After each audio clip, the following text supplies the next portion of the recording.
ఈ వ్యక్తి అసలు ఊహించలేదు తను కష్టపడి పెంచిన కూతురికి ధనవంతుడితో పెళ్లవుతుంది అని. అయితే ఈమె డబ్బులు ఇచ్చి వేరొక వ్యక్తిని తన తండ్రిగా నటించమని పెళ్లిలో ఎరేంజ్ చేస్తుంది. ఎందుకంటే ఇతడు పేదవాడు అని. ఈమె తండ్రి వస్తే తన పరువు పోతుందని ఈమె అనుకుంటుంది. అప్పుడు తండ్రి బాధతో స్టేజీ దగ్గరకు వెళ్తాడు. అప్పుడు కూతురు ఇతడిని చూసి తన భర్తతో ఈయన మా బంధువు అని చెప్తుంది. అలాగే తన తండ్రిని దూరంగా తీసుకెళ్లిపోతుంది. అప్పుడు తండ్రి ఎందుకు ఇలా చేస్తున్నావు అని అడగగా దయచేసి ఇక్కడ నుండి వెళ్ళిపో, నువ్వు నా తండ్రివి అని నా అత్తగారికి తెలిస్తే ఈ పెళ్లి కేన్సిల్ అవుద్ది అని వేడుకుంటుంది.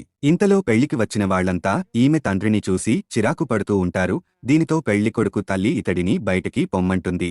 అప్పుడు తండ్రి తన కూతురుకి బ్లెస్సింగ్స్ ఇచ్చి వెళ్లిపోతాడు. బాధపడుతూ వెళ్తున్న తండ్రిని ఈమె కనీసం వెనక్కి రమ్మని కూడా పలవదు. ఇతడు హోటల్ నుండి బయటికి రాగానే ఒక అమ్మాయి ఇతడిని పలకరిస్తుంది. అలాగే ఇతడిని నాన్న అని పిలుస్తుంది. అయితే 20 సంవత్సరాల క్రితం ఈ అమ్మాయికి యాక్సిడెంట్ అయి రోడ్డు మీద పడి ఉంటే ఇతడు కాపాడుతాడు. అలాగే ఈమె ఇప్పుడు బిజినెస్ చేసి కోట్లు సంపాదిస్తూ ఉంటుంది. అయితే తనను కాపాడి పెంచిన ఇతడు వృద్ధుడు అయ్యేసరికి ఈమె బాధపడుతుంది. మిగతా స్టోరీ కావాలంటే వీడియో లైక్ చేసి ఛానల్ సబ్స్క్రైబ్ చేసుకోండి.